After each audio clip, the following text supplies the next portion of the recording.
2025 முடிஞ்சு போச்சு. உங்களுக்கு ஒரு சேலஞ்ச் சொல்கிறேன். லாஸ்ட் 1 வீக்கில் நீங்கள் நியூஸ் பேப்பர்லையோ டிவி சேனல்லையோ பார்த்த ஒரு நல்ல விஷயத்த சொல்லுங்கள் பார்ப்போம். ஞாபகம் வரல. ஏன்னா எப்போ டிவியை ஓப்பன் பண்ணாலும் ஒரே பிரேக்கிங் நியூஸ்னு போட்டு பயத்தை மட்டும்தான் காட்டுறாங்க. இந்த நாட்டுக்கும் அந்த நாட்டுக்கும் சண்டை, கொள்ளை, இன்ஃப்ளேஷன் இன்க்ரீஸ் ஆயிடுச்சு, நிறைய ஊரில் ஃப்ளட்டு, இந்த மாதிரி ஒரே நெகட்டிவான நியூஸ் மட்டும்தான் நம்மளுக்கு வருது. அதனால் நான் இந்த வருஷம் இருக்கிறதுலே மோசமான வருஷம் அப்படின்னு நினச்சேன்.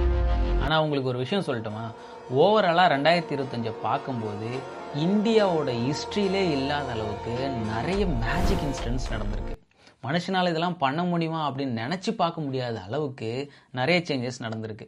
ஆனால் நியூஸ் பேப்பர்லேயும் நியூஸ் சேனல்லையும் இதை பற்றி போட்டிருந்தா கூட பெருசாக நம்ம கண்ணுக்கு பட்டிருக்காது. நிறைய பேர் அதை பற்றி பேசியிருக்கவும் மாட்டாங்க. ஸோ அந்த டாபிக்ஸ் வந்து ட்ரெண்டிங்லையும் இருக்காது.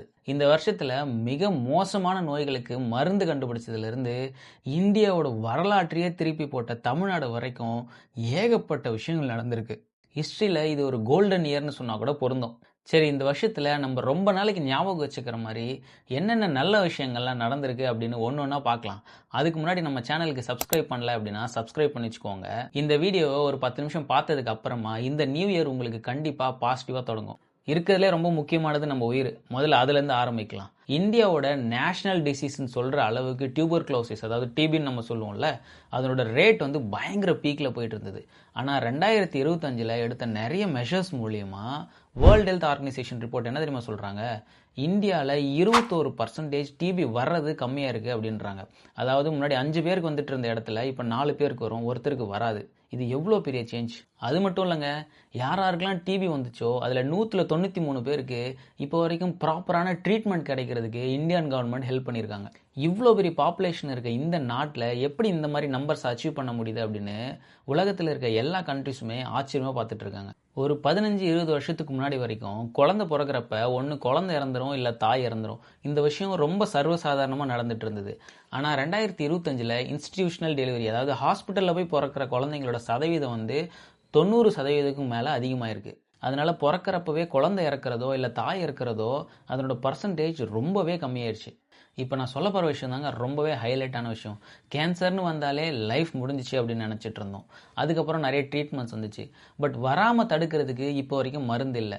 பட் 2025 அதுக்கான ஒரு பிரேக் த்ரூ பண்ணி ட்ரையல்ஸ் எல்லாம் சக்ஸஸ்ஃபுல்லாக பண்ணியிருக்காங்க. இதுக்கு பேர் யூனிவர்சல் கேன்சர் வேக்சின். ஆனால் இந்த வேக்சின் இந்த வருஷத்தில் இம்ப்ளிமெண்ட் ஆகலை அப்படின்னாலும் இந்த வேக்சினை இம்ப்ளிமெண்ட் பண்ணுறதுக்கான மொதல் ஸ்டெப்பு இந்த ட்ரையல்ஸை சக்ஸஸ்ஃபுல்லாக முடிக்கிறது. அதுக்கான பிரேக் த்ரூ இந்த வருஷத்தில் பண்ணியிருக்காங்க.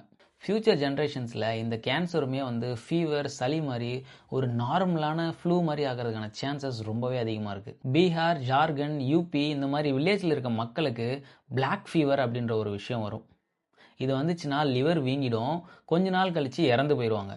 ஆனால் கவர்மெண்ட் 2025 எடுத்த மெஷர்ஸ் மூலிமா நம்ம எப்படி போலியோ ஒழிச்சோமோ அதே மாதிரி இந்த பிளாக் ஃபீவரும் இனிமேல் இல்லை அப்படின்னு சொல்லிக்கிற அளவுக்கு இதனோட பர்சன்டேஜ் ரொம்பவே கம்மி பண்ணியிருக்காங்க. இதனோட பெருமை மேபி நமக்கு ரொம்ப பெரிய விஷயமா இல்லாமல் இருக்கலாம். ஆனால் யூபிலேயோ ஜார்க்கண்ட்லேயோ பீகார் அதனால் உயிர் பொழைச்ச அந்த குடும்பங்களை போய் கேட்டால் தான் தெரியும் இது எவ்வளோ பெரிய ரிலீஃப் அப்படின்ட்டு. சரி, ஹெல்த்தை பற்றி நிறைய பேசிட்டோம். இப்போ எக்கனாமி பற்றி பேசலாம்.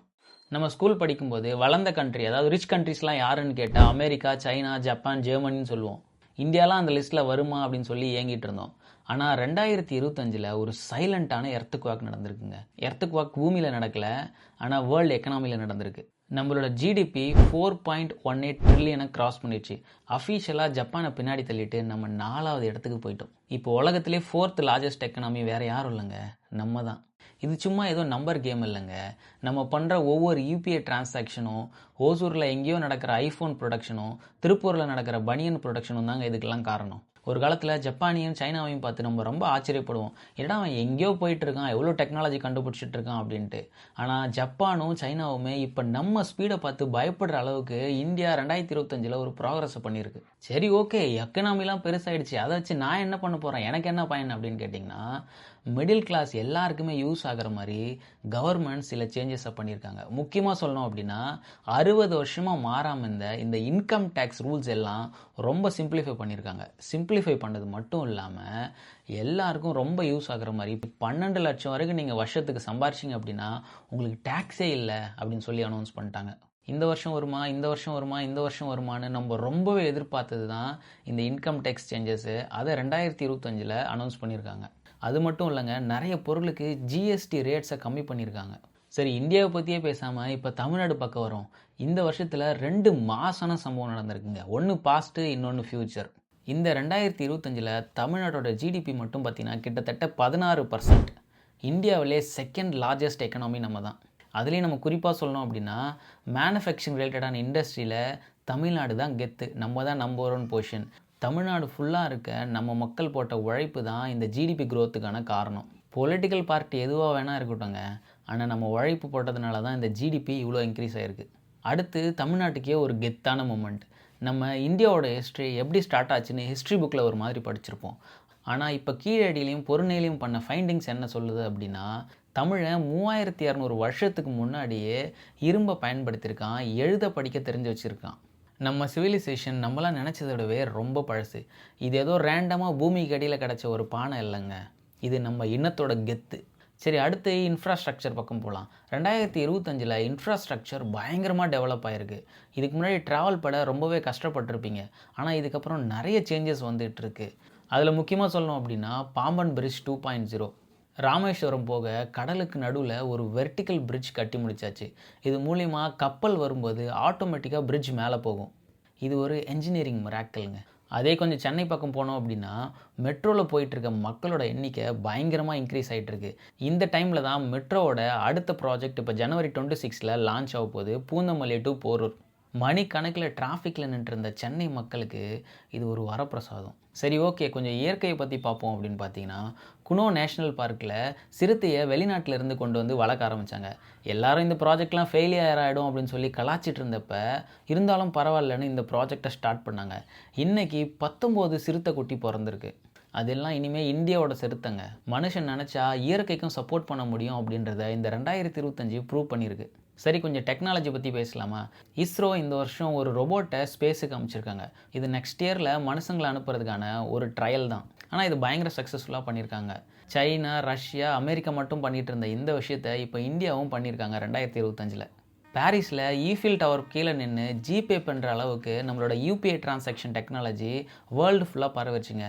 சிங்கப்பூர், யுஏஇ, ஸ்ரீலங்கான்னு சொல்லிட்டு எல்லா கண்ட்ரிஸுமே நம்மளோட டெக்னாலஜியை அடாப்ட் பண்ண ஆரம்பிச்சிருக்காங்க. ஆனால் இது எல்லாத்துக்கும் தொடக்க புள்ளி இந்தியா. அண்ட் இந்தியாவில் ட்ரெயின் சிஸ்டமில் ஒரு மிகப்பெரிய சேஞ்சஸ் கொண்டு வந்திருக்காங்க. வந்தே பாரத் ஸ்லீப்பர். இதுக்கப்புறம் வேர்ல்டு சூப்பர் கிளாஸ் ட்ரெயினில் ஃபாஸ்டஸ்ட் ட்ராவலை நம்மளால் இந்தியன் ரயில்வேஸில் பண்ண முடியும். அதுவுமே 2025 தான் நடந்திருக்கு. நான் சொல்லிட்டு இருக்க இந்த பாயிண்ட்ஸ்லாம் உங்களுக்கு பிடிச்சிருக்கு அப்படின்னா நம்ம வீடியோவுக்கு ஒரு லைக்கை போடுங்க. இந்த விஷயங்களில் உங்களுக்கு ரொம்பவே அட்டாச்சான விஷயம் என்ன அப்படின்றதையும் கமெண்ட்டில் சொல்லுங்கள். ஸோ இதெல்லாம் ஓவராலாக பார்க்கும்போது இந்தியாவில் இன்ஃப்ளேஷன் இருக்குது, பொலிட்டிக்ஸ் இருக்குது, வார் இருக்குது. ஆனால் ஒரு பக்கம் இந்தியாவும் வளர்ந்துட்டே இருக்குது, நம்ம லைஃப்பும் பெட்டராகிட்டே இருக்குது. டிவி கம்மியாக இருக்குது, குழந்தை இறக்கிறது கம்மியாக இருக்குது, மதர்ஸ் இறக்கிறது கம்மியாக இருக்குது, நிறைய ஜாப்ஸ் இன்க்ரீஸ் ஆகிருக்கு, வருமானம் இன்க்ரீஸ் ஆகிருக்கு.